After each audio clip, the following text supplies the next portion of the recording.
Because આ ફિલ્ડમાં name, fame અને મની બધી જ વસ્તુ છે.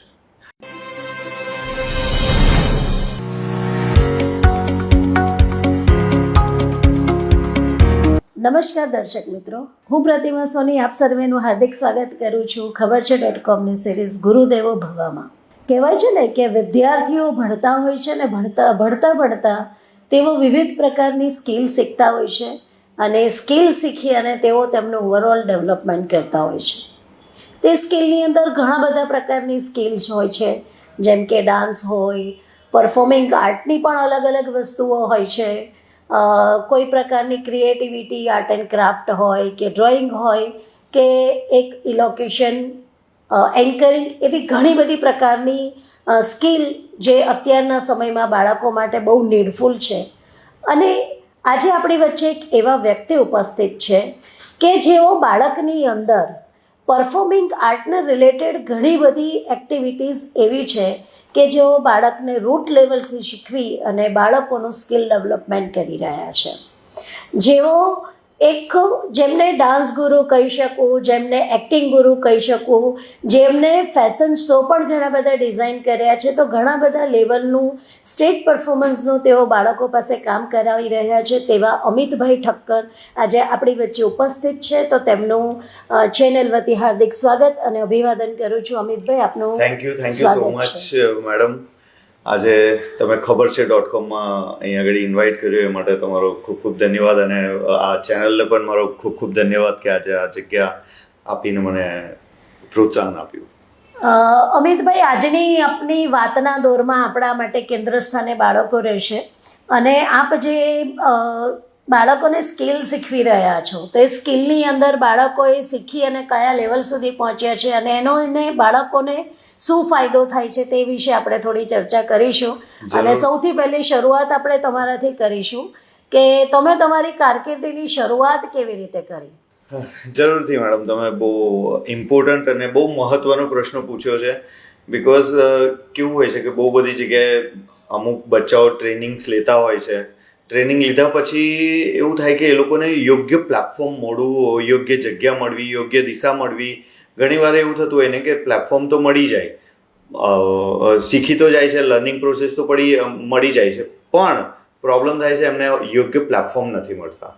જે મારા ત્યાં, અગર હું મારી વાત કરું તો કૃષ્ણા ડાન્સ એક્ટિંગ મોડલિંગ અમારો સ્ટુડિયો છે, જ્યાં આગળ મતલબ એવું કહેવાય કે એક જુનિયર આર્ટિસ્ટથી માંડી અને લીડિંગ આર્ટિસ્ટ સુધી બનવાના ચાન્સીસ મારા ત્યાં રહ્યા છે. અને આજ સુધી 1 લાખ કરતાં પણ વધારે સ્ટુડન્ટ મારા ત્યાંથી નીકળી ચૂક્યા છે. અને રહી વાત મારી જર્નીની કે ભાઈ મારો અભ્યાસ, બેઝિકલી મેં BE મિકેનિકલ એટલે કે એન્જિનિયરિંગ ફિલ્ડથી છું અને મારું ડ્રીમ્સ હતું એક્ટર બનવાનું. પણ એવું હતું કે ભાઈ પેરેન્ટ્સને એકવાર પરમિશન પણ આપી દીધી હતી પેરેન્ટ્સે, પણ સમહાવ એવા એ લોકોને એવું થતું હતું કે આ ફિલ્ડ બરાબર નથી અને આપણી આ ફિલ્ડમાં તો આપણા ઠક્કર સમાજનો કોઈ છે જ નહીં, સો આપણે આ ફિલ્ડમાં ક્યારેય કામયાબ થઈ જ ના શકીએ. સો આ બધા એમના ડાઉટ્સ હતા, એના લીધે ક્યારેય એમને મને આગળ જવા માટે સપોર્ટ નહીં કર્યો. બટ એક ટાઈમ આવ્યો જ્યારે મેં ચેન્જ લીધો. ઓકે, એટલે તમારી આઈ થિંક કારકિર્દીની શરૂઆત એક બીજી કોઈક વસ્તુથી થઈ અને પછી તમે અહીંયા આગળ ટર્ન કર્યો અને તમે એક્ટિંગ ફિલ્ડમાં આવ્યા, તો એ પહેલી શરૂઆત શું હતી? જી બિલકુલ, તમે બહુ પોઈન્ટેડ વાત પૂછી. બિકોઝ કે હું એક ઇન્સ્યોરન્સ ફિલ્ડમાં હતો, અરવિંદ મિલમાં જોબ કરી રહ્યો હતો અને કહેવાય ને કે જ્યારે એક એક્ટર્સ હોય ને તો એક્ટર્સની અંદર કીડો જામતો હોય અને એ કીડો પૂરો કરવા માટે મેં હંમેશા કંઈ ને કંઈ જગ્યાએ ઓડિશન્સ આપ્યા, આ કર્યું તે કર્યું. બોમ્બે જઈને યુનિવર્સિટી, બોમ્બે અનુપમ ખેરની યુનિવર્સિટીમાં જઈને અમે સ્પેશિયલી કોર્સ કર્યો, શીખ્યો. એના પછી પણ પેરેન્ટ્સે ના જ પાડી. તો એક સમય તો એવો જ આવી ગયો હતો કે એક બાજુ મારો દીકરાનો જન્મ થયો અને મેં આ બાજુ ઠાની લીધું કે ભાઈ મારે આ જ ફિલ્ડમાં જવું છે.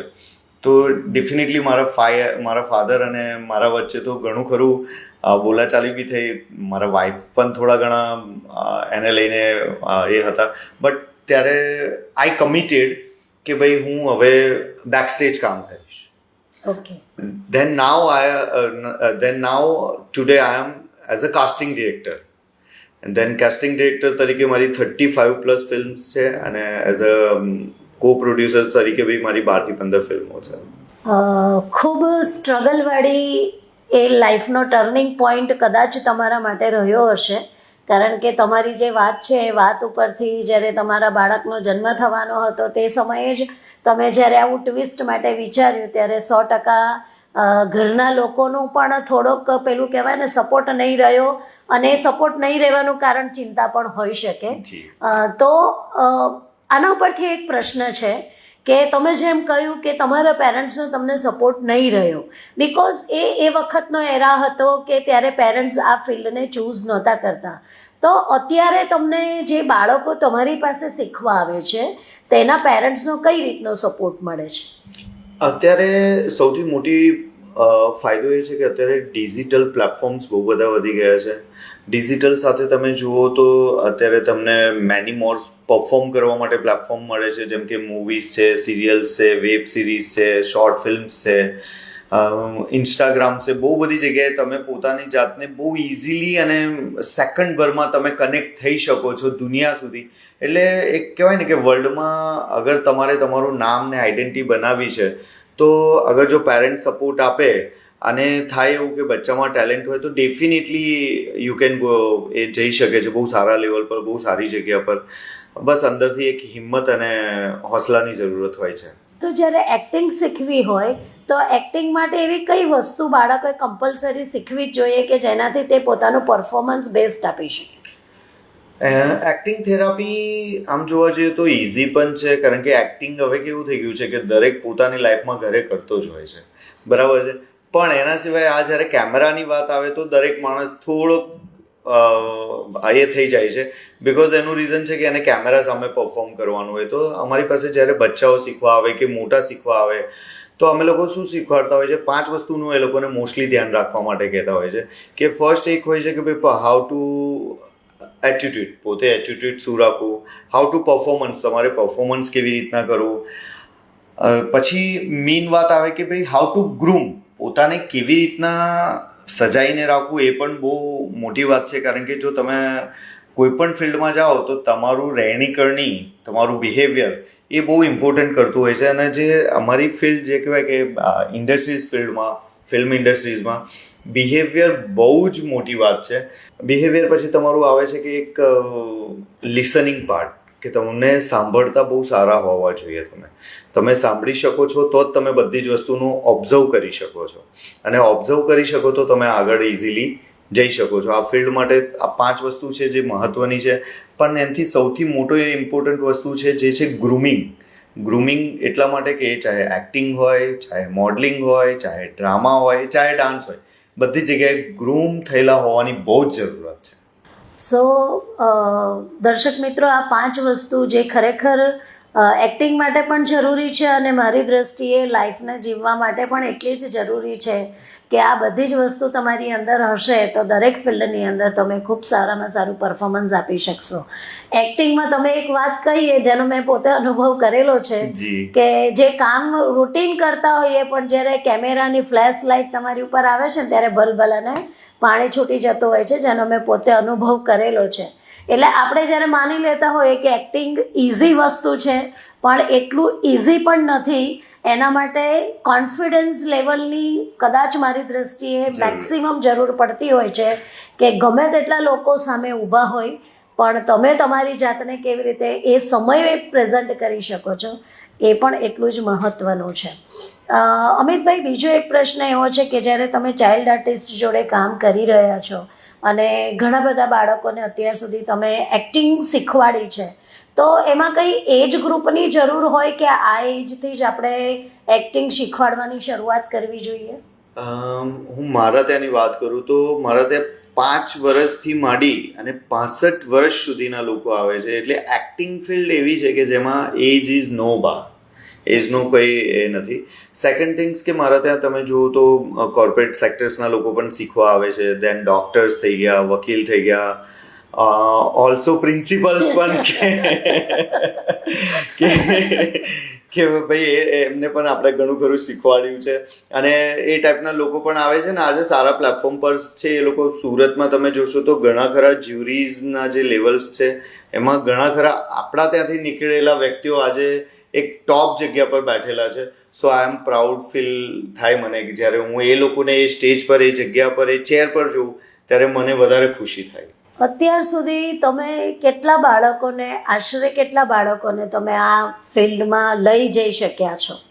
અત્યાર સુધી મેં 1 લાખ કરતાં પણ વધારે બાળકોને આપણે 2010થી 2025 સુધી 1 લાખ કરતાં વધારે બાળકોને આપણે ટ્રેનિંગ આપી ચૂક્યા છે. અને તમે એમાં જોઈ શકો કે બહુ બધા એવા પણ છે કે જેમને એમના ફ્યુચર્સ આની અંદર જ વેલ સેટલ કરેલા છે. ઓકે, કોઈ એવું એકાદ એક્ઝામ્પલ ખરું કે તમને આ જ્યાં શીખવતા તમને કંઈક એવું એચિવમેન્ટ મળ્યું હોય બાળક પાસે, અથવા એ બાળક કોઈક સરસ લેવલ સુધી પહોંચ્યું હોય? ડેફિનેટલી. હમણાંની જો હું રિસન્ટલી વાત કરું, બહુ વધારે દૂર નથી, હમણાં જ મારી એક ફિલ્મ આવે છે અજબ ટાર્ઝનની ગજબ કહાની, જે 12 તારીખે રિલીઝ થવાની છે, 12 ડિસેમ્બરે. એમાં એક જીયા કરીને છોકરીનું પાત્ર છે જેણે અત્યારે મારી ફિલ્મમાં તો કામ કર્યું છે, પણ અક્ષય કુમાર સાથે એને રિસન્ટલી જ ગયા મંથમાં એને એડ શૂટ કરીને આવી છે. અચ્છા. સો એ મારી સ્ટુડન્ટ જ છે, એને એક્ટિંગ પણ મારી પાસે શીખી. સો આઈ એમ વેરી પ્રાઉડ ફીલ કે ભાઈ આજે મારું એ બચ્ચું, એ સ્ટુડન્ટ એ લેવલ સુધી પહોંચ્યું કે અક્ષય કુમાર સાથે એને એડવર્ટાઇઝમેન્ટ, એક એન્ડોર્સમેન્ટ કરીને આવી. શીખવાની ધગસ હોય તો, અને આવા સરસ કોચ આપણને જ્યારે મળતા હોય તો આપણે 100% સારું પોતાનું આપી શકીએ છીએ અને સક્સેસ પણ મેળવી શકીએ છીએ. પેરેન્ટ્સના હજી વધારે સપોર્ટની જરૂર છે કે બાળકોને આ સ્કિલ માટે તમે એવી કંઈ અપેક્ષા રાખી શકો કે વધુ બાળકો આની અંદર જોડાય અથવા વધારે પેરેન્ટ્સનો આપણને સપોર્ટ મળે? ડેફિનેટલી. અત્યારે કેવું છે કે દેખો, દરેક પેરેન્ટ્સ છે ને, મને એવું લાગે ત્યાં સુધી દરેક પેરેન્ટ્સ બચ્ચાને ભણાવશે 100%, એ કંઈ બી કરીને બચ્ચાને ભણાવશે. પણ જ્યારે આવી એક્ટિવિટીઝમાં જોડાય છે તો બાળકનું એક ઉત્સાહ બી મળે છે, બાળકને એક ઉત્સાહ બી મળે છે. એનામાંથી એને બહાર નીકળીને એનો એક કોન્ફિડન્ટ લેવલ વધે છે. કોન્ફિડન્ટ લેવલ સાથે એમનું થાય કેવું કે એક વ્યક્તિથી વ્યક્તિને ઓળખવાનું પણ એ શીખે છે. એટલે બહુ મોટી વાત છે કે જ્યારે એ અધર્સ ફિલ્ડમાં જાય, જેમ કે એક્ટિંગ શીખે, મોડલિંગ શીખે, ડ્રામા શીખે, યા તો એની વન એક્ટિવિટીઝ. પણ મને એવું લાગે છે કે દરેક પેરેન્ટ્સે પોતાના બચ્ચાને માટે કંઈક એક્ટિવિટીઝ માટે એને પ્રોત્સાહન કરવું જોઈએ ને એને આગળ મોકલવું જોઈએ. જ્યારે એમ સ્કૂલમાં અભ્યાસ શીખતા હોય તો એક્ઝામ આપતા હોય છે તો પરફોર્મન્સ ખબર પડે. એવી રીતે તમારી ડાન્સ એકેડમીની અંદર જ્યારે બચ્ચો ડાન્સ શીખે છે, મોડલિંગ શીખે છે કે પછી પરફોર્મિંગ આર્ટ, એક્ટિંગ શીખે છે, તો એના માટેનું પ્લેટફોર્મ કયું હોય છે અને કેવી રીતે આપણે એને જજ કરતા હોઈએ છીએ? બહુ સરસ વાત તમે પૂછી મેડમ, બિકોઝ કે આની માટેના પ્લેટફોર્મ્સ આપણી પાસે મેની મોર્સ છે. જેમ કે અમે કેવું કરીએ છીએ કે બચ્ચાઓને જ્યારે ટ્રેનિંગ આપીને એને તૈયાર કરીએ છીએ, પછી શું કરીએ કે એ લોકોને નાના નાના કેરેક્ટર્સ આપતા હોઈએ છીએ. જેમ કે 1 મિનિટનું, 2 મિનિટનું, 5 મિનિટનું. એ લોકોને જુનિયર આર્ટિસ્ટથી એ લોકોની સ્ટ્રગલ સ્ટાર્ટ થાય અને એક લીડિંગ આર્ટિસ્ટ બનવા સુધીની સ્ટ્રગલ રહે છે. બટ આની અંદર એ લોકો બહુ બધું ઘણું ખરું શીખે છે. અને જ્યાં સ્ટાર્ટઅપ અમે નાના શોર્ટ ફિલ્મ આપીએ, વેબ સિરીઝ આપીએ, એની સાથે ફેશન શોઝ, ઘણીવાર જે બચ્ચાઓ મોડલિંગમાં જોડાયેલા છે એ લોકોને ફેશન શોઝ આપીએ, કેટવોક આપીએ. એની સાથે માનો કે જે બચ્ચાઓ ડાન્સમાં છે તો એ લોકોને ડાન્સ માટેનું ડાન્સ શોઝ વગેરે અમે પ્રોવાઈડ કરતા હોય છે. અને ફાઇનલી હવે લાગે કે આ એક કોમ્બો પેક બની ગયો છે તો ફાઇનલી એ લોકોને અમે લઈ જઈએ છીએ ફિલ્મની અંદર, જેમાં એ લોકોને બિગ ચાન્સ મળે, યા તો સેકન્ડ લીડ મળે, યા લીડ મળે. તો આવી રીતની અમારી પ્રેક્ટિકલી થિયરી છે અને મારા ત્યાં ઘણા ખરા સ્ટુડન્ટ્સને આ ચાન્સ મળે જ છે. બધા બાળકો તમારી સાથે જોડાઈ રહેતા હોય છે અને ઘણા બધા લોકોને તમે પ્લેટફોર્મ પૂરું પાડ્યું છે. પણ કહેવાય ને કે આ એક ફિલ્ડ એવી છે કે જેની અંદર ઘણું બધું ચામધામ હોય છે. તો ક્યારેક એવું બનતું હોય કે બાળકો એનાથી અંજાઈ જતા હોય અથવા મોટી ઉંમરના વ્યક્તિ પણ એનાથી અંજાઈ જતા હોય, તો આ ફિલ્ડમાં ટકી રહેવા માટે કયો ગુણ સૌથી મહત્વનો છે? જો મારા હિસાબથી આ ફિલ્ડ સિક્કાની બે બાજુ છે. પ્લસ બી છે અને નેગેટિવ બી છે. તમારે તમારા રૂલ્સ એન્ડ રેગ્યુલેશન્સ બનાવીને રાખવા પડે, જેથી કરીને તમને ફાયદો એવો થાય કે તમને ખબર હોય કે મારે કેટલે આગળ વધવાનું છે. શું કરવું શું ના કરવું. એની માટે અગર નાના બચ્ચાઓ છે તો એમના પેરેન્ટ્સે એ વસ્તુને ધ્યાન રાખવાનું છે. અને જે લોકો એડલ્ટ છે, જેમ કે તમે કીધું કે મોટા લોકો પણ છે, તો એ લોકોએ પોતાની એક લિમિટેશન્સ બાંધીને કામ કરવાની હોય, જેથી કરીને એ લોકોને કોઈ જાતનો પ્રોબ્લેમ નથી આવતો. દરેક વસ્તુમાં અગર લિમિટેશન્સ રહે છે તો આ ગ્લેમર્સની દુનિયા છે, પણ લિમિટેશન્સ હશે તો એ ગ્લેમર્સની દુનિયામાં પણ તમે તમારો એકો જમાવી શકો છો. ખૂબ સુંદર વાત કરી અમિતભાઈ કે દરેક વ્યક્તિ પોતાના સિદ્ધાંતોની સાથે કામ કરે તો દરેક ક્ષેત્રની અંદર સારી રીતે સફળ થઈ શકે છે. આપણે એક કાર્યક્રમના અંત તરફ આગળ વધીએ તો તમારું નેક્સ્ટ મિશન શું છે, કે તમે શું હજી એચીવ કરવા માંગો છો? Thank you so much. બહુ સારો સવાલ છે. હવે પહેલાં તો હું મારા દરેક દર્શક મિત્રોને જણાવી દઉં કે મારી એક ફિલ્મ આવી રહી છે જેનું નામ છે અજબ ટાર્ઝનની ગજબ કહાની. ગુજરાતી અર્બન ફિલ્મ છે, જેની અંદર મોસ્ટલી 90% સુરતના જ આર્ટિસ્ટ છે, સુરતની બચ્ચાઓની ટીમ છે. અને એની સાથે જ આપણે સુરત તેમજ નવસારી, બારડોલીની આસપાસના જંગલોમાં આપણે શૂટ કર્યું હતું આ ફિલ્મ. અને આ ફિલ્મ આપણે કમ્પ્લીટેડ કરી દીધી છે 6 થી 8 મહિનાની અંદર, અને 12 ડિસેમ્બરે રિલીઝ થવા જઈ રહી છે દરેક સિનેમાઘરમાં. ગુજરાતમાં ઓલમોસ્ટ સિનેમાઘરમાં આપણે આને રિલીઝ કરી રહ્યા છે. અને એની માટે દરેક પ્રેક્ષકોને કહીશ કે તમારો સપોર્ટ, સહકાર અને પ્રેમ અને લાગણી એ બધી જ જોશે અમને, તો જ અમે આગળ આ ફિલ્મને વધારી શકીશું, જીતાડી શકીશું. અને આ જીત માટે તમારો સહકાર બહુ ઇમ્પોર્ટન્ટ છે. જ્યારે ગુજરાતી મૂવી આવી રહી છે અને બાળકોએ અને આપણા સુરત શહેરના લોકોએ અંદર કામ કર્યું છે, તો ડેફિનેટલી દરેક દર્શક મિત્રો આપણે ચોક્કસપણે આ મૂવીની અંદર જોવા જઈશું અને મૂવીનો લાભ પણ લઈશું અને એન્જોયમેન્ટ પણ કરીશું. સાથે બાળકો જ્યારે પરફોર્મિંગ આર્ટની અલગ અલગ એક્ટિવિટીઝ આપણી પાસે શીખી રહ્યા છે, તો એ અનુસંધાનમાં તમે અમારા દર્શક મિત્રો અને બાળકોને શું મેસેજ આપશો? દરેક બાળકોને એક જ વસ્તુ કહેવાની છે કે એક એજ ગ્રુપ હોય જે 5 વર્ષથી 15 વર્ષ સુધીનું, કે જો તમને દિલથી એવું હોય કે મને એક્ટર બનવું છે, બીકમ એક્ટર, તો નાની નાની પ્રવૃત્તિઓથી સ્ટાર્ટ કરો. તમે બહુ બધા બ્લોગ્સ તમને મળતા જાય, તમે યુટ્યુબથી પણ કન્ટેન્ટ સ્ટાર્ટ કરીને શીખી શકો છો, બરાબર છે. યા તો તમારા પેરેન્ટ્સ જો એફર્ટેબલ હોય ને વ્યવસ્થિત હોય તો તમે આપણા સુરત થઈ ગયા, અમદાવાદ થઈ ગયા, વડોદરા થઈ ગયા, બહુ બધી જગ્યાએ એક્ટિંગ એકેડમીઝ ચાલતા હોય છે, તો તમે એને પણ જોઈન કરી શકો છો. દેન એના પછી તમને લાગે કે ભાઈ હવે હું કમ્પ્લીટ થયો છું, તો તમે નાના નાના ઓડિશન્સ આપવાનું સ્ટાર્ટ કરો. જેથી ઓડિશન્સ આપવા જશો ત્યાં તમારો કોન્ફિડન્ટ લેવલ વધશે, અને ડેફિનેટલી તમારો કોન્ફિડન્ટ લેવલ વધશે તો આજે ભલે તમે ડિસ્કોલિફાઈડ થાવ છો, પણ કાલે ચોક્કસલી તમે ક્વોલિફાઈડ થશો. અને તમે એ જગ્યા યા તો એ જે કેરેક્ટર્સ છે એને તમે પકડીને રાખશો તો ડેફિનેટલી તમે એને એચીવ કરશો. અને મને એવું લાગે છે કે આ ફિલ્ડમાં અત્યારનો જે સ્કોપ છે એ શાયદ ઇન્ડસ્ટ્રીઝમાં બીજી કોઈ જ જગ્યા પર નથી. બિકોઝ આ ફિલ્ડમાં નેમ, ફેમ અને મની બધી જ વસ્તુ છે. સો હું પેરેન્ટ્સને બી એક રિક્વેસ્ટ કરીશ કે અગર જો બચ્ચું ઇન્ટરેસ્ટેડ હોય તો ડેફિનેટલી એને કંઈક સારી જગ્યાએ ટ્રેનિંગ અપાવે. ખૂબ સુંદર વાત કરી કે નાનકડી શરૂઆત જ ભવિષ્યમાં મોટી સફળતા અપાવે છે. અને એક વખત જો નિષ્ફળતા મળે તો એ નિષ્ફળતા જ એવી હોય છે કે જેની ઉપરથી તમે ચાલી અને સફળ થઈ શકો છો. તો ખૂબ સુંદર સંદેશ આપ્યો, અને સાથે સાથે તમારી આવનારી જે મૂવી છે તે મૂવી માટે પણ તમને બધાને ખૂબ ખૂબ અમે શુભકામના પાઠવીએ છીએ. અને આપનો કિંમતી સમય, અત્યારે હું જાણું છું કે પ્રમોશનલ એક્ટિવિટીમાં આપ ખૂબ બિઝી છો, તે છતાંય આપે અમારી ચેનલને પોતાનો સમય આપ્યો તે બદલ હું ખૂબ ખૂબ આભાર વ્યક્ત કરું છું. Thank you so much. Thank you so much.